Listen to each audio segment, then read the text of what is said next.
One thing we all can't avoid is death. So to plan for it is more like looking it in the eye and saying, death, I don't fear you. I can still have certain things go on the way I want them, even when I am gone. Have you watched people fight for property of the deceased and it leaves you in so much pain and you keep wondering what is going to happen when you pass on? Today I want us to have a conversation about what actually happens when you don't leave a will behind. My name is Aine Cassandra. Welcome to Street Law.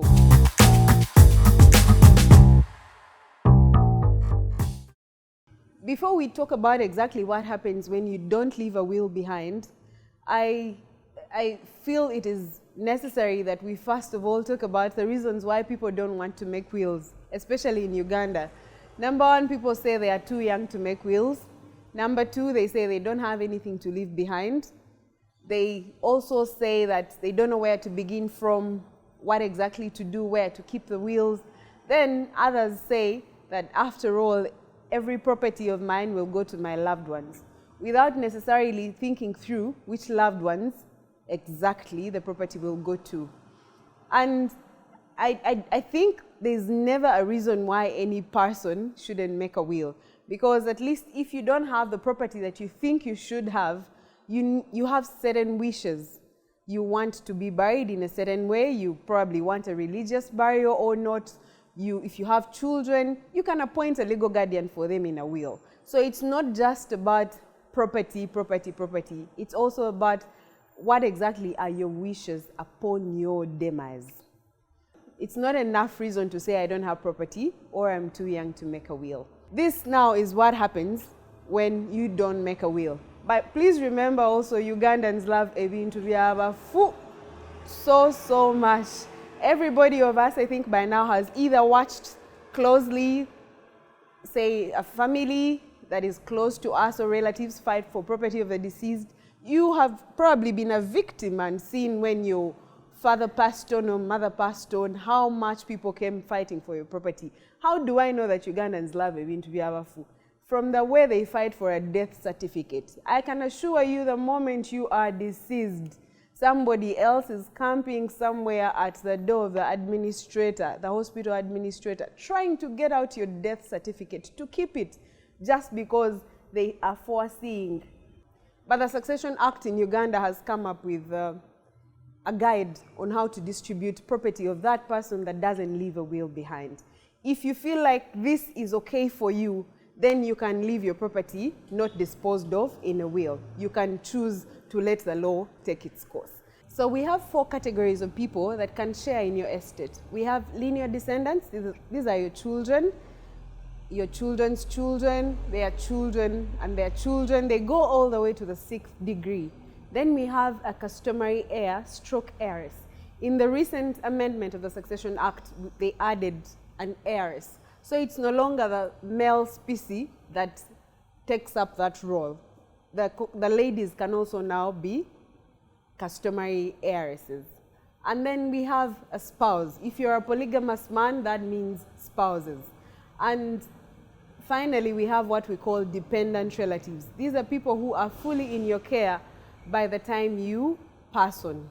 So these are the 4 categories of people that inherit your estate. Your children are supposed to take 75%. Please remember that your children include any illegitimate children, if at all. So we have them take 75% of your estate. We have the customary heiress take 1%. In most cases, the customary heiress is also a child. So they get to take their 1% and still share in the 75%. Then we have your spouse or spouses. If there are many, they all share in that 20%. If it's one, they take the entire 20%. And then the dependent relatives are supposed to take 4% if they are there. Like I told you, these are people who are fully dependent on you by the time you pass on. For example, that mother of yours that you are fully taking care of and is resident in your house is categorized as a dependent relative. If they are not, they are not dependent relatives. So those are the 4 categories. If you don't have a dependent relative, for example, the 4% comes back to the children, to the 75% to make it 79. So the other thing is what we call the residential holding. If you have a residential holding, for example, your matrimonial home or any other holding where either your lineal descendants are or your spouse, that property is not in the pool for distribution. The people who are in occupation will stay in occupation. And unlike long ago where people would even come and evict your wife or categorize that property as among the properties to be shared, in the new amendment, we do not have that categorized in the property for sharing. If your children are in that house, they will stay. If your spouse is in that house, they will stay there and still be entitled to their 20% in the rest of the estate. We also have now what we call an education fund. If you leave children of school-going age, the administrator of your estate must carve out 20% first and categorize it as an education fund. For example, if you have rentals, in most cases, that is the first priority to collect money for the education of these children. If there are no rentals, then they will carve out the 20%, categorize it as property for the education fund until these children finish school. If there is anything left, then it can delve back into the 75% for sharing amongst the rest of the lineal descendants. If you don't have a child, you don't have a spouse, then there we shall have your parents considered first. If they are not there, then we shall have your siblings considered first. And if they are also not there, we shall go to your nieces and nephews in that order. That is basically what happens when you die without leaving a will. So if this distribution works for you, then that's okay not to leave a will. But if you feel like it still doesn't really fit your wishes upon your demise, then it's necessary to think about making a will and tailor-make it to fit your own wishes. That's it for today. Thank you so much for watching. Don't forget to like, subscribe, hit the notification button so that you get notifications of all the videos that I post.